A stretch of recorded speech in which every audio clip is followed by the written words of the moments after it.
Là, j'ai Illy derrière mon dos. Là, ici, c'est la nouvelle route qui s'en va à Aubert. Alors, c'est rigolo, cette route, pour les anciens qui l'ont connue. Maintenant, elle est bien rectiligne, enfin à peu près rectiligne à travers les champs, tandis qu'avant, elle partait, il y avait un tas de petits hameaux. Le premier, c'est celui-là. Ça doit être la Motelette. Et il y a des hameaux de chaque côté, et la route, elle faisait vraiment des méandres comme ça à travers tout. Et la plupart de ces hameaux sont restés, avec la petite route qui les dessert.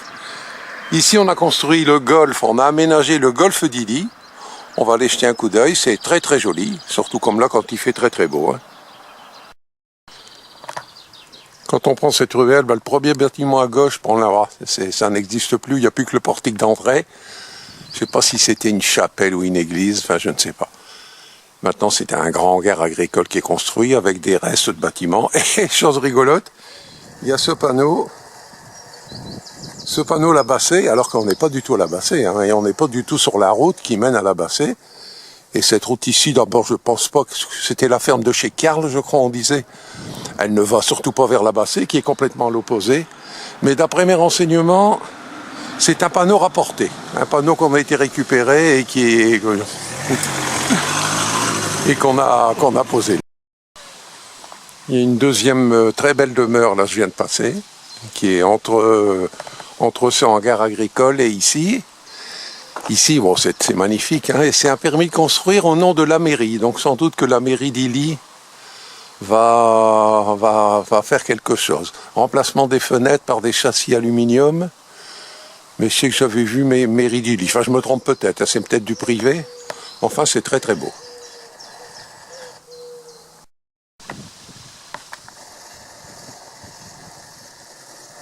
Voilà, c'est le golf, le Vert Park, avec là-bas le clubhouse. C'est bon, club privé à golf, mais enfin j'ai marqué restaurant ouvert à tout le monde. Donc on peut sans doute aller là, boire un coup et manger pour simplement visiter. C'est très très beau, très très beau. Voilà, là j'ai repris la route qui mène vers Aubert, et donc voilà le premier méandre, là, la Motelette. L'ancienne route partait par là, elle ressortait là-bas où il y a la voiture blanche. Elle ressortait, elle traversait pour repartir au petit hameau de l'autre côté. Là, voilà. La route ressortait donc de là, elle traversait, c'est-à-dire que celle-là n'existait pas surtout. Et le méandre partait de l'autre côté. Là, on va aller jusque-là parce que c'est une ancienne chapelle.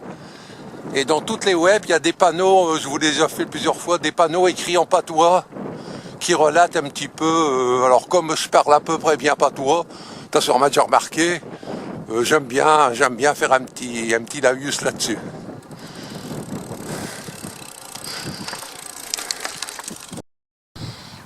Là-bas, c'est toute la surface du golfe, c'est très grand, hein. Ça va quasiment jusque vers Ly. Ils ont fait des gros travaux d'aménagement. Et là donc une ancienne chapelle. Hein. Le château d'eau de l'Aventure, le quartier de l'Aventure. C'est une route qui va de... Ben là on va arriver à Ligny-le-Grand. Ligny-le-Grand c'est encore un de ces hameaux entre Illy et Aubert. Et là-bas ça s'en va à Herly. Et entre les deux t'as cette route. Et là j'ai un souvenir attendri pour Bernard Saès. Malheureusement, Bernard, il nous a quittés et je roulais avec eux, on roulait ensemble tous les jeudis. On se retrouvait à Herly et tous les jeudis, on passait avec, comment il s'appelait, Expel, qui habitait à Sante. Laurent Expel, peut-être un jeune. Et on passait au pied de ce château d'eau et à chaque fois, il relevait la tête en nous demandant, d'après vous, combien que ça mesure ? Et je crois que c'est marqué dessus qu'il mesure 26 mètres ou un truc comme ça.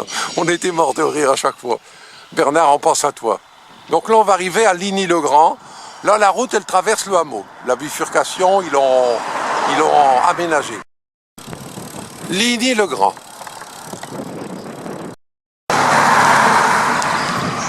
Là, on a encore un souvenir de l'ancienne route. Un copain cycliste, eh ben, il va se voir à la télé. Voilà, l'ancienne route qui arrivait de là et qui partait ici.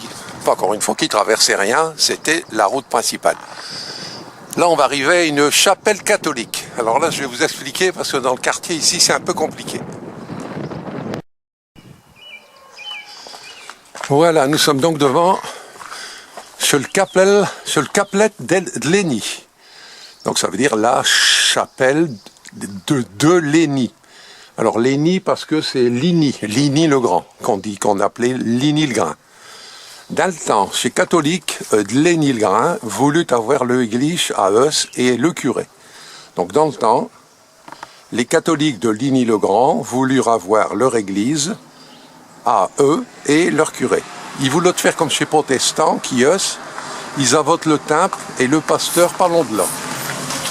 Ils voulaient faire comme les protestants qui, eux, avaient leur temple et leur pasteur pas loin de là.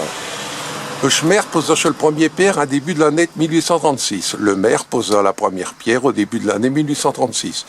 En 14, ce bâtiment qui se trouve tout près de Chevron a bien souffert, mais il est resté debout. En 1914, le bâtiment qui se trouvait tout près du front a bien souffert, mais il est resté debout. Acheteur chez un Kaplet, qui sert plus grand main, à part pour y faire une espèce de pèlerinage chez Communion. Maintenant, c'est une Kaplet, donc une petite chapelle, qui ne sert plus beaucoup, à part pour y faire une espèce de pèlerinage et les communions. À l'inauguration, en juin 1836, une boîte à plomb, avec une dache et déclaration, a été placée à gauche de ce portail d'entrée pour bien montrer qu'un étau, que chez Eto, une Kaplet catholique. À l'inauguration en juin 1836, une boîte en plomb avec dedans les déclarations a été placée à gauche du portail d'entrée pour bien montrer que c'était une chapelle catholique. Le Kaplet de Léni. Voilà, je quitte la chapelle catholique, la route rejoint et traverse encore un copain vélo. On est dans les web ici, hein. Francis de Daguerre, si tu vois ça, tu vas penser, mais je crois pas que vous passez ici. Vous faites le triangle Aubert, Herly et repartir sur Fromelles. Ici, c'est juste la route à côté. C'est Illy-Aubert. Donc voilà, la route, elle a retraversé, elle revient ici, et elle repart de l'autre côté, je vais la prendre d'ailleurs, qui va nous mener au temple protestant, qui est là-bas, qui est en mauvais état, alors on est obligé de consolider les façades.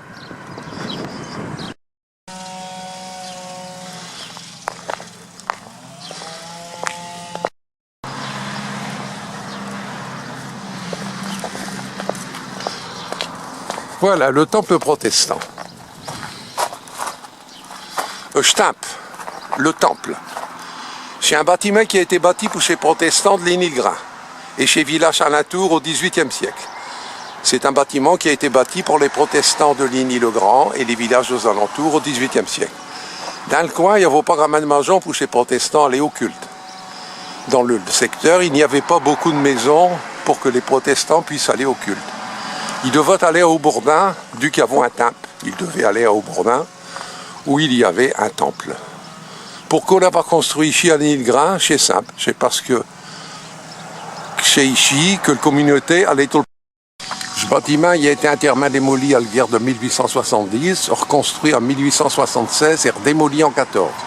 Le bâtiment a été entièrement démoli à la guerre de 1870, reconstruit en 76 et redémoli en 14. Tous les 15 jours, c'était l'office dit par un pasteur qui venait de Lille. Tous les 15 jours, c'était la messe dit par un pasteur qui venait de Lille. De temps à temps, il y a encore y fait un cours d'interment, mais c'est rare. Tous les 15 jours, je vous l'ai dit, je crois ça, de temps en temps, on y fait encore des enterrements, mais c'est rare. Ce bâtiment il est classé dans le patrimoine architectural du Nord. Le bâtiment est classé dans le patrimoine architectural du Nord. Donc ben là, j'ai quitté la route qui partait à Aubert et j'ai pris à droite. Je repars vers Herly. C'est le quartier de l'Aventure. Donc tout ça, ça m'a fait faire le tour de cette grande surface qui est le golfe maintenant, qui va quasiment jusque Herly. Donc l'histoire de ce quartier, bon c'est rigolo. Pour ceux qui aiment bien l'histoire locale, j'avais quand j'étais jeune au lycée Jules Verne à la Bassée, de la 6e à la 3e, un professeur d'histoire géo qui s'appelait Norbert Baumard, qui était un jeune prof, et qui a été ensuite maire de la Bassée, et qui était un historien local vraiment très, très érudit.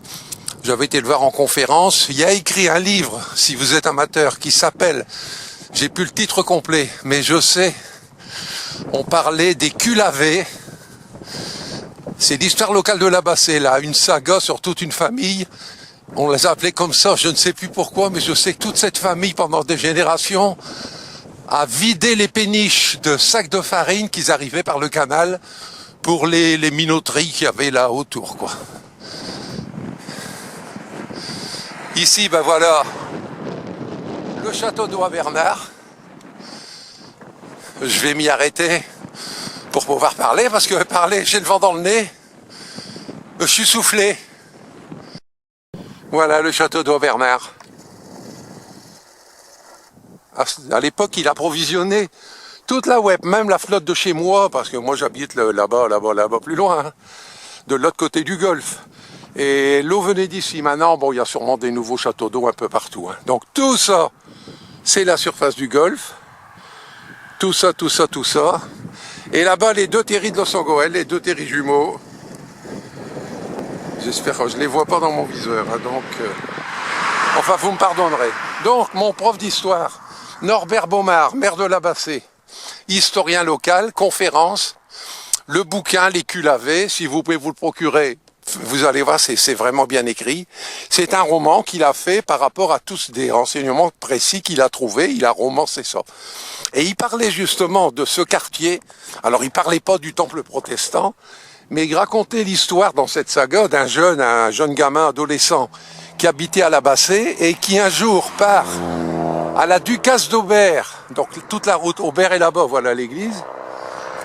Alors, il nous expliquait dans sa conférence, qui était passionnante, il disait, les gens se demandent souvent pourquoi à l'époque on se mariait, tout le monde se mariait avec les gens de son village. Il disait, c'est parce qu'à l'époque on n'avait pas encore inventé les TGV, la voiture, les trottinettes électriques, les vélos électriques et les pas électriques, on n'avait rien inventé de tout ça, les gens ils marchaient à pied avec des galoches, des sabots.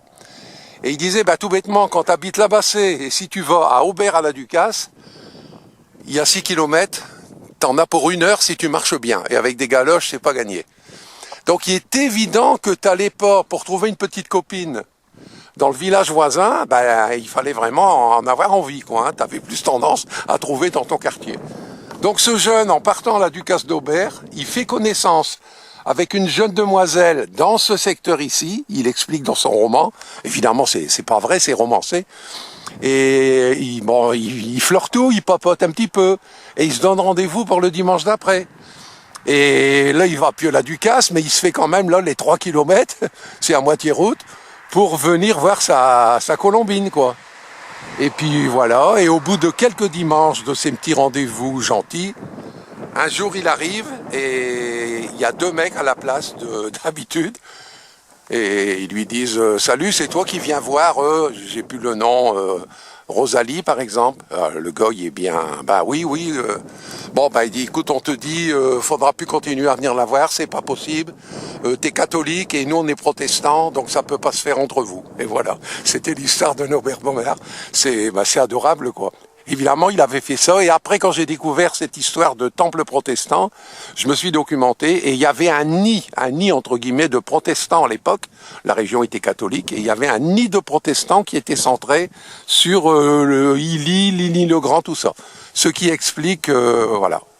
Donc, je vous rappelle, la saga des culs-lavés, j'en suis sûr, hein, mais la saga, je ne sais plus, Norbert Baumard, c'est pas un très très gros livre, adorable à regarder. Alors là, pour Francis de Jaguer, je pense que c'est ici la pointe de votre triangle du circuit des Web. Là, c'est la route qui s'en va à Aubert-Laventie. Alors, je ne sais pas dans quel sens vous tournez. Et c'est là, elle repart vers Fromelles. Voilà, pour descendre vers chez Robert de Bels. Allez, à bientôt.